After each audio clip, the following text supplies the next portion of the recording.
Not quite. Only Small Brawler was good in Smash 4. The difference now is that Meat Brawler has many ways to take away stocks early and cheese strats like having a times 1.3 counter to least people with a strong move gets caught. Well, excuse me for not playing Brawler. So I'm just not used to playing. What's all? I'm not used to playing small characters like small meat characters and in general and brawlers in general. That's why I play Sword Fighter. But yeah, good to know here because isn't like small brawler good Smash because like they have higher speed. I don't know. Again, I'm not familiar with brawler in Smash 4. Know what I really want to know. It's just more of a small yes or no inquiry. Anyway, moving on.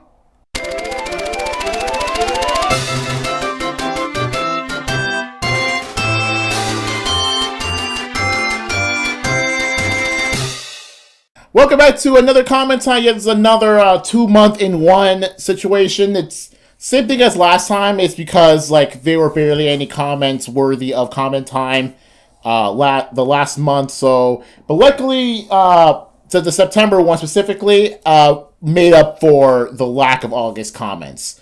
So let's just move on. The moveset that Bozon put is viable and survivability off stage. You can't use Burning Jockey when your opponent is far. Just use it when you're close. Again, it's more of a I can't brawler very well. So I just pick a set that works best for me. Like, thing is, just because something is viable doesn't mean it fits everyone's play style. Because here's the thing. Why else do you think I mean Zelda? Why do you think I mean Wii Fit Trainer? Like, I don't care how viable a character is. Like, if I can't play that viable character, to me that viable character is terrible. It's like exactly the case with Brawl Meta Knight back when Brawl was new. Like, I thought that Meta Knight was terrible because I can't play Meta Knight. It's like his playstyle, even on single player, just doesn't feel right to me. How am I supposed to know later on that he's actually the toppest of top tier in all possible Smash Bros. Ever? How am I supposed to know that? I thought he was terrible because he didn't fit my playstyle. Likewise with Zelda and Brawl, where I felt like Zelda was actually really good. And I said this many times, like my Wii Fit Trainer in Smash 4 is literally terrifying to other people. So, yeah, I just feel like I'm good at playing certain characters, just usually those certain characters are bad. But like a certain viable character doesn't mean that, I can be good with that character. Okay. Gatekeeper took the entire monastery with him. The literal church is literally lifted by one guy. And, like, it's actually pretty hilarious. The literal entire church attacking the opponent for its attack. Unfortunately, that means that some characters have already known, like, weapon types before we even knew if the character was even going to be in Heroes. Like Alfric, who, despite being a monk class, I thought that was going to be like a blue tome or a staff, but no, because of Gatekeeper's attack, it's already confirmed to be a red tome unit, and, well, ended up being a red tome unit. Again, I don't know anything about, like, again, the Cindered Shadows DLC, because, again, I stopped caring about it, but, yeah, it's, whatever. Marth lost to this, by the way. Good. Anyway, moving on. The reason why Legendary Elite counts as both Thresh and Genealogy is because while he appears in both games, his master promotions from Genealogy, I imagine he's kind of both for that.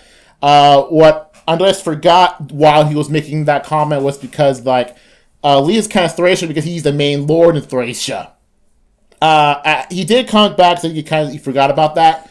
But yeah, Legendary Leaf and by extension, the duo/harmonic Leaf, it's because while both of them actually, I think both Seliph and Leaf are in Thracia too. But they're both originally in Genealogy and both are in Thracia, but with opposite roles. Like in Genealogy, Seliph is the main lord. Well, the second part of Genealogy, Seliph is the main lord, and in Thracia, Leaf is the main lord. So, yeah, it makes sense, but that's why I'm kind of weird saying it's duo, like, or harmonic, because, the game counts as a harmonic. They're basically a duo, because, like, they're a duo because of how related those two really are. Aren't they, like, cousins, too?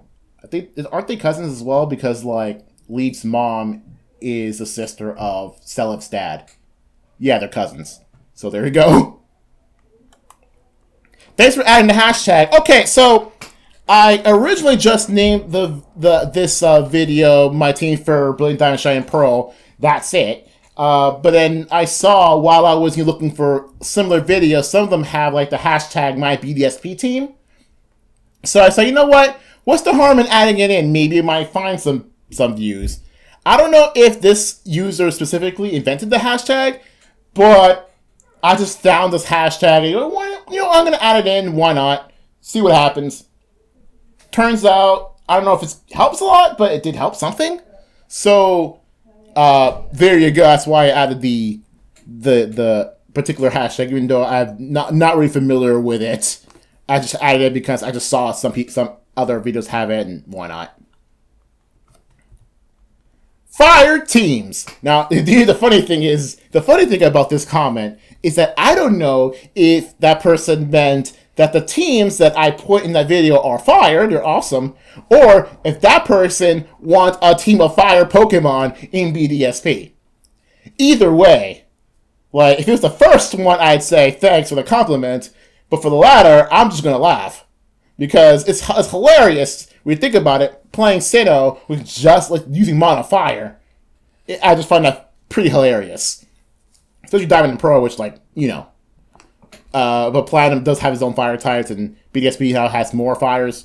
But yeah, it's kind of nuts.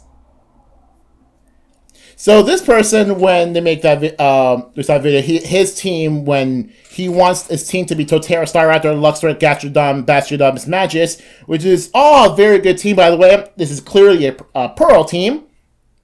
Now, I wanted to highlight this one. I'm going to highlight both of them, but like the reason I put them together is because I think that one's made to be next to another, whatever.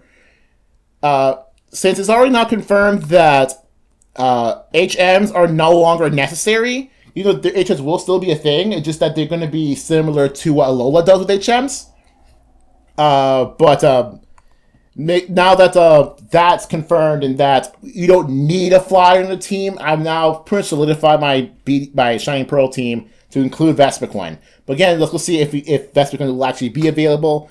But either way, I'm glad that HMs are no longer required. I also assume that HMs are still going to be a thing. I think they are. You could still equip HMs, but they're not required. This is what I assume, because like they said that you can have HMs on the Pokach, and random wild Pokemon will come and do the HM thing for you. I assume that you still get HMs and you can still use them. You don't have to.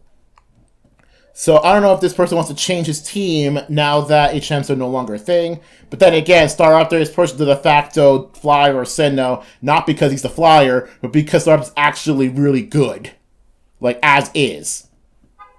Anyway, similar to that, the other comment, I did not base my team around my starter primarily as a factor, but it was on my primary factor when my first thought was to build a team to come back to the gym leaders, but I already knew what starter I wanted at the time, because one of the 3 starters is a favorite Pokemon of all time, Torterra.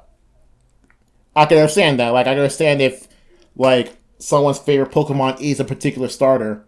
Granted, some of my favorite Pokemon are starters. Like, my favorite Ivysaur is my favorite starter, period. Even though I rarely actually pick the Bulbasaur line whenever possible, because, well, it's not fully evolved. But whenever I go to Hoenn, for example, I almost always pick Torchic, mostly because I don't like the Trico or Mudkip lines. And similarly to Sinnoh, like, I always pick Piplup because I like Empoleon more than the other two. Although I'm not partial to Torterra, I would pick Torterra in BDSP because I have never used it. So, obviously it makes sense if I never use a starter, might as well use a starter. So, there you go. That's my reason for Torterra.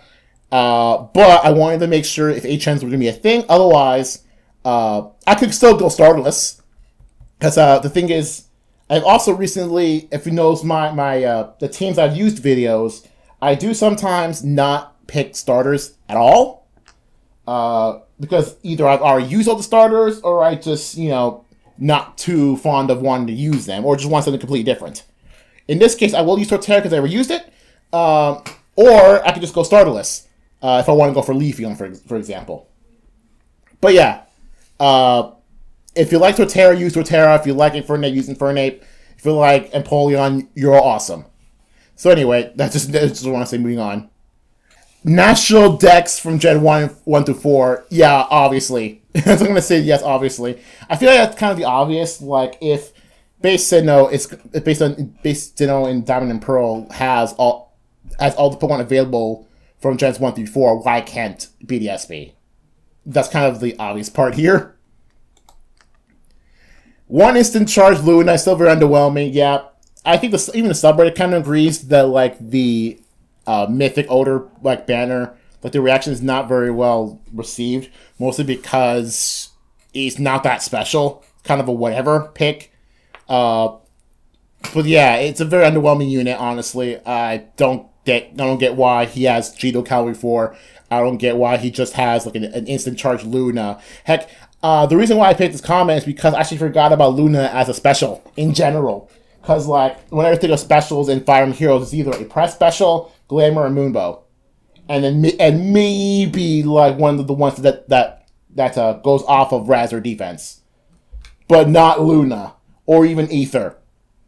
It's just sometimes. Oh, yeah, sometimes Gale Force too. Gale Force is a thing too. But like other than that, like the rest of the specials are just kind of forgettable and kind of have no reason to exist really. But yeah, I kind of forgot Luna was a skill, so I didn't say Luna instead of Moonbow. All right, that's pretty much it for comment time for these 2 months. Now the clips of them are both Fire Emblem Heroes related, so obviously, unfortunately, these are the only videos I edit nowadays. But either way, see you guys later for the next comment time. Hopefully October has just October and not November, December. Because I have a video planned for early October. I don't know if it's going to be any good, but we'll see what happens. And here is Severe now.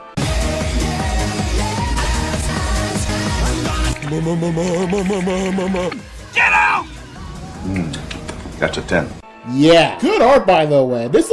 He looks like a true Jonathan Joestar. I mean, I am not kidding when I say this. This Sigurd looks like Jonathan Joestar, except like arguably better.